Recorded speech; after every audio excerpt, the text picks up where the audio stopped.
안녕하세요. 예수비전 성결교회 안현 목사입니다. 제가 11월 7일 내일 10시에 법원에 갑니다.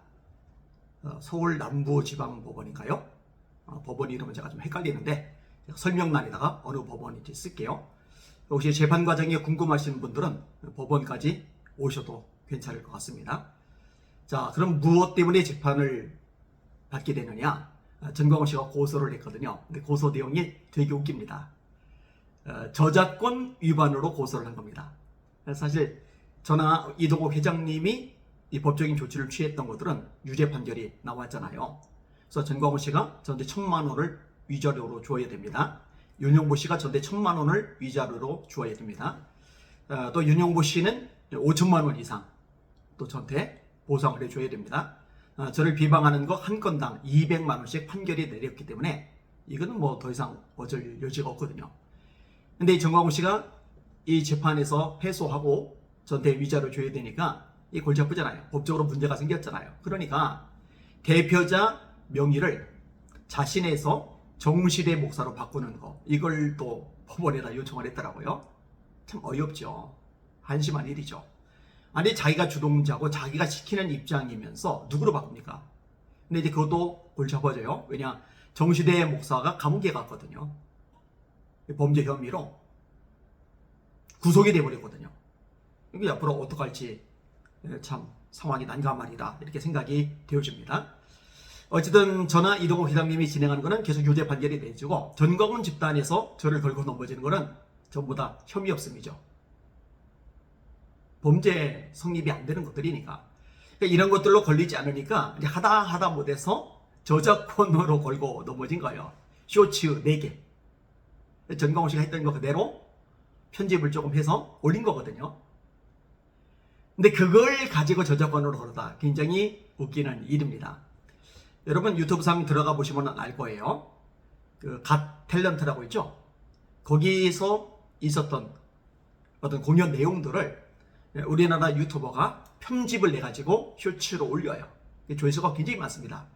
근데 그런 것들 가지고 저작권으로 걸지를 않아요. 뭐 주연영인가요? 아니 그 여자분 방송 나온 내용을 편집을 해서 쇼츠로 올려요. 예를 들어 동물들 영상, 특별히 고양이하고 강아지 영상들 이거를 다른 사람 건데 쇼츠로 편집해서 올려요. 이런 것들 가지고 저작권으로 걸고 넘어지지는 않습니다. 유튜브에서도 허용하는 내용들이거든요. 그런데 하다 걸고 넘어질 게 없으니까 그걸 저작권으로 걸고 넘어진 거예요.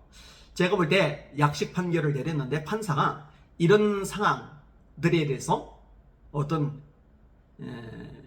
안목 같은 것들이 좀 약하지 않을까 생각이 들어요. 그래서 약식 판결로 100만 원 벌금을 내라. 저에게 이렇게 판결을 내린 겁니다. 그런데 저까지 뭐 100만 원 내고 말지. 왜냐면은 또 항소하려면은 진행할 일이 있고 거기다가 또 재판 받으러 또 법정까지 가야 되고 시간 들어가고 이런 거에 비해서는 차라리 100만 원으로 종료하는 게 나을지도 모르겠다 이런 생각도 들었거든요. 근데 이제 이동욱 회장님이 저한테 조언을 해주는 거죠. 그거 약식으로 그냥 100만 원 줘버리면 끝나는 게 아니라 그걸 덜미로 해가지고 또 걸고 넘어질 수 있다.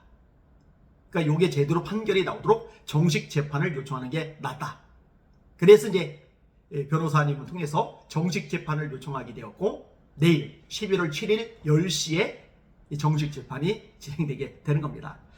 뭐 장담합니다. 여기까지 그랬듯이 내일 결과도 제대로 나올 겁니다. 그리고 저를 위해서 움직여준 변호사님 내일 오셔서 같이 진행을 해 주실 거예요. 이동 회장님이 아까 전화해서 상세하게 알려주시더라고요. 그래서 재판이 10시인데 미리 만나가지고 잠깐 인사를 하고 그리고 이제 재판장에 들어가서 이 사항을 진행하기로 했습니다.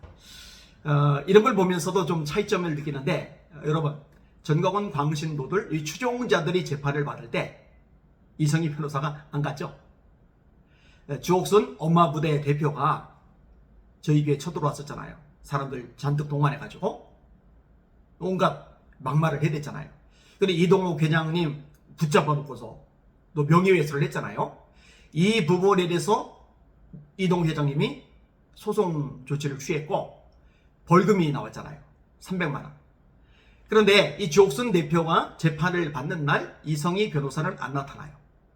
그러니까 뒤에서 막 부추기고 선동해가지고 앞장서도록 만들어 놓고 뒷수습은 안 해주는 거예요. 재판 받을 때 그냥 혼자 버림받게 만드는 거예요. 그리고 결과가 나왔죠. 벌금 300만 원 내라. 유죄 판결이잖아요. 범법자가 된 거잖아요. 그러면 항소라도 해야 되잖아요. 근데 항소도 안 했죠. 그러니까 이제 이동욱 회장님이 이성희 변호사에 대해서 질색팔색을 하는 거예요. 양심도 없고 도의도 없고 책임감도 없고 선동만 한다고 뭐라고 하는 거예요. 그렇게 방송을 통해서 떠들어냈으면 정신승리를 했으면 적어도 재판정에는 나타나든지 적어도 항소라도 하든지 해야 되는데 뒷짐지고 방관하고 있으니까요. 그러니까 추종자들만 불쌍한 거예요. 이용을 당하는 거예요. 그런데도 불구하고 전광훈 씨 밑에 붙어가지고 여전히 추종하고 여전히 시키는 대로 한다? 그러면은요 수준이 떨어지는 거죠. 그 판단할 만한 지능이 안 된다고밖에 말할 수가 없는 거죠. 참 안쓰럽다 생각이 듭니다. 하여튼 내일 재판을 위해서 방송을 보시는 분들이 기도를 많이 해주시길 바랍니다. 사실 당연히 승소할 거라는 거는 확신하지만 그래도 사실 모든 걸 결정하시고 인도하시는 분은 하나님이시잖아요. 사람이 마음으로 자기 길을 계획할지라도 그 걸음을 인도하시는 분은 여호와시리라. 이게 성경의 말씀이잖아요. 그 나를 푸른 풀밭에 두시며 쉴 만한 물가로 인도하시는도다. 하나님의 인도하심이 필요하거든요. 기도해 주시면 감사하겠습니다. 하여튼 좋은 결과들이 하나씩 나타나고 있어요. 법적으로 전광훈 추종자들이 판결을 받고 감옥에 들어가는 일들이 지금 계속 생겨나고 있고 이제 주동자, 주범이 이제 전광훈 씨인데 거기에 대한 법적인 처벌도 곧 이루어지게 될 겁니다. 왜 이렇게 가지 않느냐? 속가내야 되거든요. 하나님을 너무 참남되게 일컬었거든요. 한국에 너무나 추락시켰거든요. 전노기를 너무나 막아버렸거든요. 내버려 두면 동반 추락 큰일 납니다. 그러니 진흙탕 싸움이고 여러 가지 좀 힘들고 어려운 일들 있지만 이렇게 목소리를 내고 싸워가는 것입니다. 기도와 후원에 진심으로 감사하게 생각합니다. 날마다 주님 바라보고 주님의 이름으로 전진하며 승리합시다. 할렐루야.